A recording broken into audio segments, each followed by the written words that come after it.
16 март 2025 година, 2 часот и 35 минути наутро. 63 жртви и над 220 повредени. 27 јануари 2013 година, помеѓу 2 и 2,5 часот наутро. 242 жртви, повеќе од 630 повредени. 30 октомври 2015 година, 22 часот и 32 минути, 64 мртви и стотици повредени. Причина – употреба на пиротехнички средства во затворен простор и корупција. Употреба на пиротехнички средства во затворен простор во услови на сериозни безбедносни пропусти. Употреба на пиротехнички ефекти во затворен простор за време на концерт. На обвинителна клупа седнаа 38 обвинати, 35 физички лица и 3 правни лица, обвинати за загрозување на општата безбедност. Семејствата на жртвите бараат брза правда и правична судска постапка. Судот во Бразил по 8 години од трагедијата осуди 4 лица, сопственици на клубот и 20 членови на бендот за убиство и обид за убиство. Казните се движат до 22,5 години затвор за сопствениците и 18 години за членовите на бендот.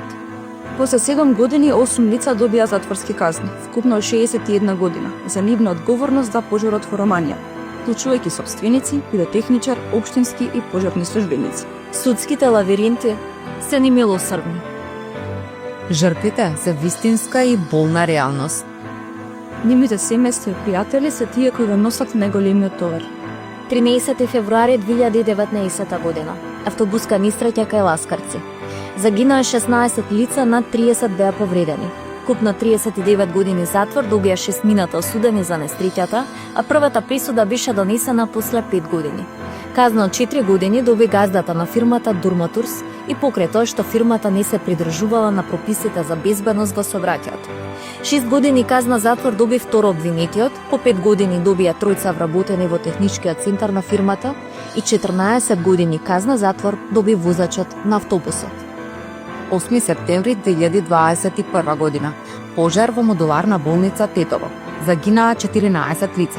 Според истрагата, пожарот бил предизвикан од продолжен кабел.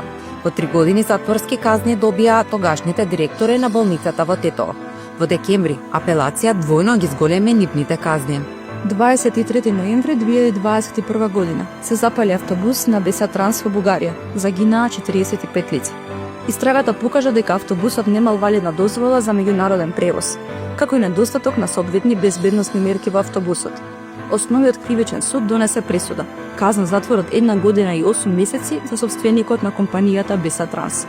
Дополнително санкционирана беше и самата фирма со казна од 800.000 денари и забрана за вршење на дејност во меѓународен патен сообраќај во траење од 4 години.